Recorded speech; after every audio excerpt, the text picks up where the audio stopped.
नमस्कार दोस्तों, पृथक विचार में आपका स्वागत है। मैं हूं देवेंद्र वर्मा। दोस्तों, एक बहुत बड़ी खबर तमिलनाडु से आ रही है, जहां मद्रास हाई कोर्ट ने एक बहुत बड़ा फैसला सुनाया है।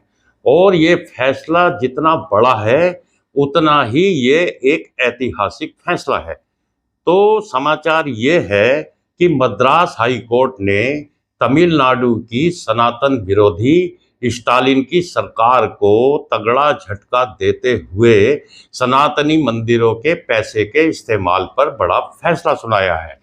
हाई कोर्ट ने अपने फैसले में दो टूक कहा है कि मंदिर का पैसा और मंदिर की संपत्ति सिर्फ भगवान की है।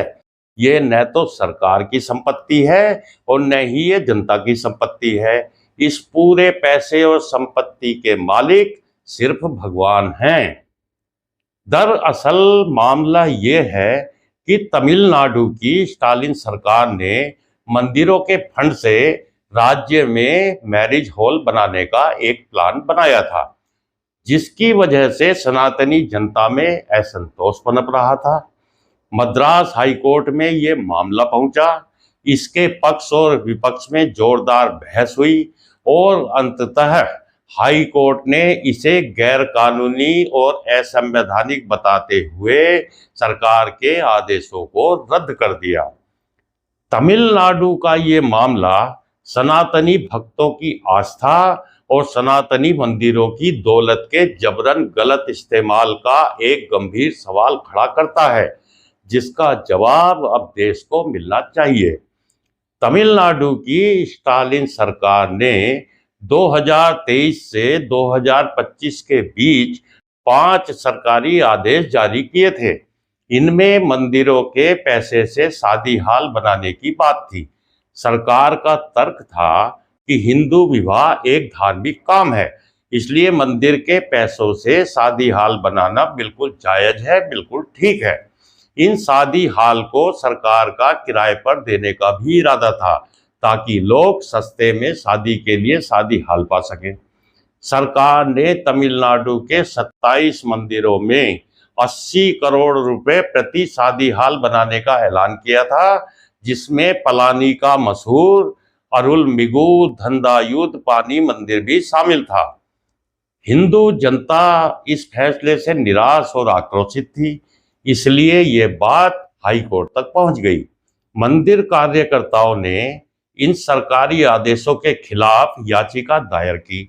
उनका तर्क था कि मंदिरों का पैसा सिर्फ धार्मिक कार्यों जैसे कि पूजा पाठ, त्योहारी उत्सव, मंदिरों की देखभाल और गरीबों की मदद के लिए है, जबकि शादी हाल बनाना विशुद्ध रूप से एक बिजनेस है, जो हिंदू धार्मिक और धर्मार्थ बंदोबस्ती एक्ट 1959 के खिलाफ है।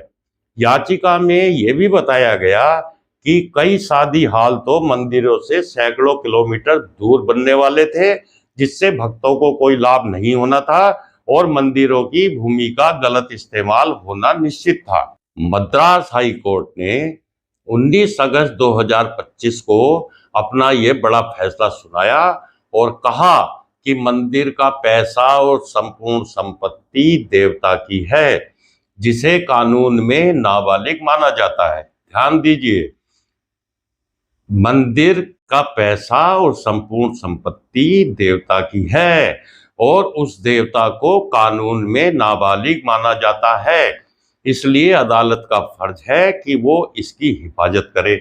इसी के साथ कोर्ट ने सरकार के इस तर्क को भी खारिज कर दिया कि शादी धार्मिक काम है। कोर्ट ने अपने आदेश में कहा कि भले ही शादी पवित्र बंधन हो, लेकिन इसे धार्मिक उद्देश्य नहीं माना जा सकता। हाल को किराए पर देना विशुद्ध बिजनेस है, जिसमें दान का जज्बा नहीं है, और सरकार ने भक्तों और मंदिर समितियों में से न तो कोई राय ली और न ही बिल्डिंग का कोई नक्शा सार्वजनिक किया।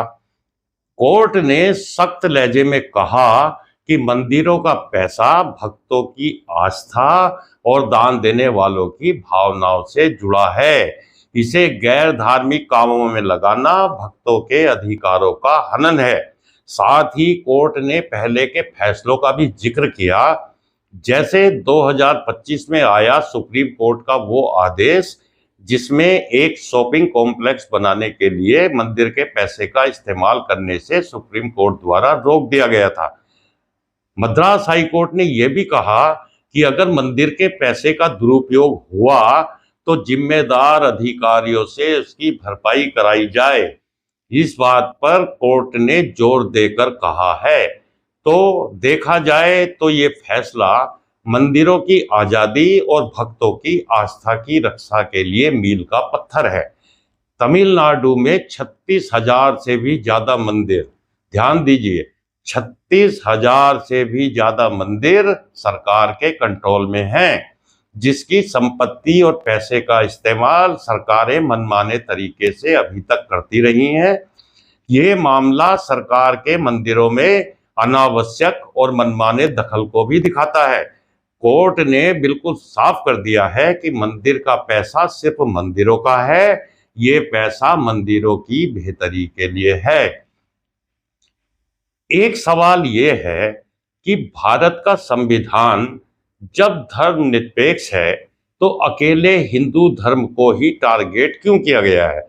मंदिरों पर सरकारी नियंत्रण है जबकि दूसरे लोगों के धर्म स्थलों पर सरकार का कोई हस्तक्षेप नहीं है। तो ये कैसी अजीब किस्म की धर्मनिरपेक्षता है? विचार कीजिए। और साथ ही मेरा मानना है कि भारतीय जनता पार्टी के शासनकाल में जिस तरह से सांस्कृतिक राष्ट्रवाद अपने उफान पर है, ये उसी का नतीजा है कि लोग अब अपने साथ हो रहे अत्याचार और धार्मिक अन्याय के खिलाफ पूरी ताकत के साथ अदालतों का दरवाजा खटखटाने लगे हैं। और ये सांस्कृतिक राष्ट्रवाद की ही जीत है कि हमारे जज अब हिंदुओं के साथ हो रहे अन्याय को गंभीरता से लेने लगे हैं और अपने फैसले संविधान के आलोक में सुना रहे हैं। तो ये दिखाता है कि हिंदू धर्म में यदि एकता हो तो उनके ऊपर अभी तक हो रहे सारे सांस्कृतिक, सारे धार्मिक अन्याय के खिलाफ एक बहुत बड़ी दीवार बन सकती है, जिससे टकराने से पहले इस तरह की सरकारें 100 बार सोचेंगी। तो इस वीडियो में इतना ही। आपसे निवेदन है कि चैनल को सब्सक्राइब करें, वीडियो को लाइक करें और कमेंट भी जरूर करें। नमस्कार।